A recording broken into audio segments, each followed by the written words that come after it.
Hello everyone. Good morning. Happy Monday. And here we are with another episode on my podcast, Monday Morning Muse. How are you all? Last week I missed recording my podcast since I ever started, but the reason was something I wouldn't want to miss for the entire world. I'm super happy and excited as my son turned 2 on 8th June. And I was super busy with the birthday coming up and travel. My sister-in-law and kids are here in India this time. We decided to celebrate it in the God's own country with greenery and pleasant weather all around. We had a small get-together with our close circle of relatives for lunch, and just our family went out for dinner. And when my son was born, I didn't even know to carry him without some assistance. And today, here I am cherishing every single moment of being his mom for the last 2 years. And I couldn't have done this without my parents, my in-laws, and of course, my husband, who stood by me through my postpartum, teaching me to bathe him, changing his diapers when I'm held up in the kitchen.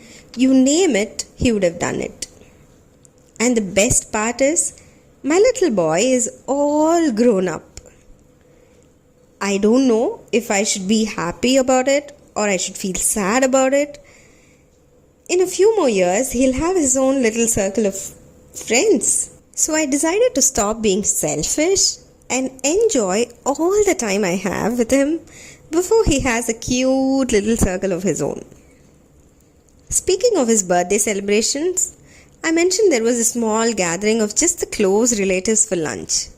And the most important part was the sadhya. Lip-smacking mallu food spread over a lush green plantain leaf from ghee, elsheri, pulsheri, aviyal, kootugari, pappadam.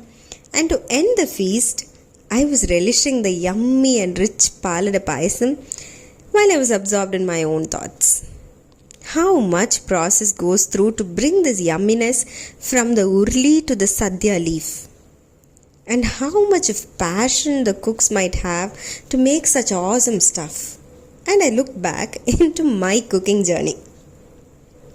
Up to until 17 or 18 years, I didn't know the ABCs of cooking.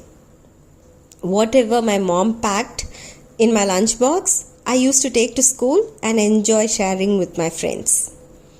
But once, while I was at home, my uncle, I can't mention how amazing he cooks. He was at home with me as well, and it was something I didn't prefer on the menu for lunch that day.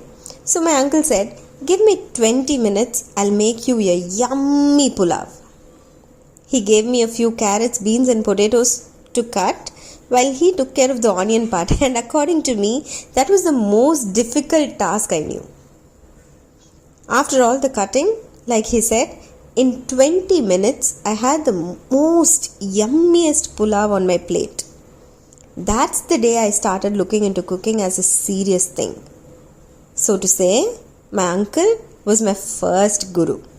From then, I got hooked to cooking. And until today, my most favorite thing to do when I have some time for myself is to cook or experiment something new. I started following one cookery show in Malayalam, Magic Oven, which used to be telecasted from 11 to 11:30 every Sunday. I used to be all set and ready with my notes for the latest recipe, and she was my second guru, Dr. Lakshmi Nair. She used to make very simple recipes, or I can say she used to make even the complicated recipes look easier. After that, I kind of recreate her dishes, and my dad used to be my scapegoat initially, as I literally didn't know anything about cooking. Over a period, I improved and loved doing anything simple or complex. As we grew, and when I started using smartphones, I started watching many cookery shows on YouTube. That's when I started following the effortless cooking of Mr. Damu, and I was awestruck.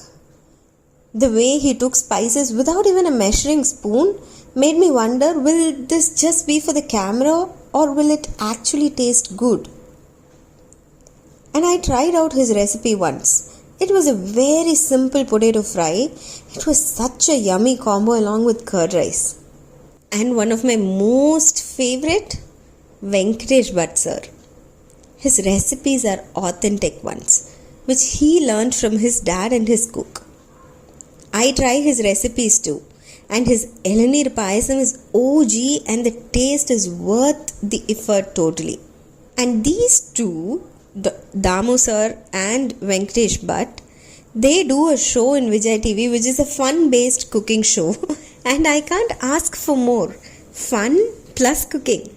And on the cookery shows on Netflix. My most favorite was Sugar Rush. I don't know why there is not a new season for quite some time now, but to see the baking part, it was so therapeutic. And from that show, I started loving Adriano Zumbo. And there was a show, Just Desserts. I couldn't keep calm. Zumbo plus desserts. And for the least two performers, the test to elimination was to recreate a dessert made by Zumbo. I don't know if the contestants were nervous. I was on a super hot seat until they finished baking the cake. These are all just few of the thousands who I admire. But how many of them take this up as a passion and pour their heart out and experimenting with new flavors every single day? The reach is also huge. A small example is the chocolate strawberry dessert from the famous streets of London. That has become so viral that it has been recreated in the streets of Chennai and it's available in so many little food carts in the streets of Chennai. Tres leches and creme brulee, these were some exquisite desserts that were available only in a few 5-star hotels, but now they are available in the food trucks in the streets of Chennai as well. The cooking channels show us step-to-step guides to make these desserts at the convenience of our home. Sometimes cooking is cumbersome, especially in the hot, scorching weather. Imagine making a simple dosa during summer. And in our house, Sunday our maid is on leave. So just for the fear of washing the vessels post-cooking, in the summer, we decided every Sunday we'll just have podiyeri kanji. That's broken rice porridge. Simple yet healthy. But when the weather is pleasant, trying out new dishes calms me down. When I'm in a whole lot of stress, baking a cake and decorating the cake or trying out some recipe which I feel is very complicated, it keeps me diverted from the stress that I'm going through. Now cooking is more of a passion for me more than a chore. How many of you love to cook? Any special recipes or dishes that you feel I will enjoy or love making and eating as well? Please let me know in the comments box. I will surely give it a try. Thank you for listening to this episode and I hope you liked it. Request you to subscribe, like and pin your comments on this episode.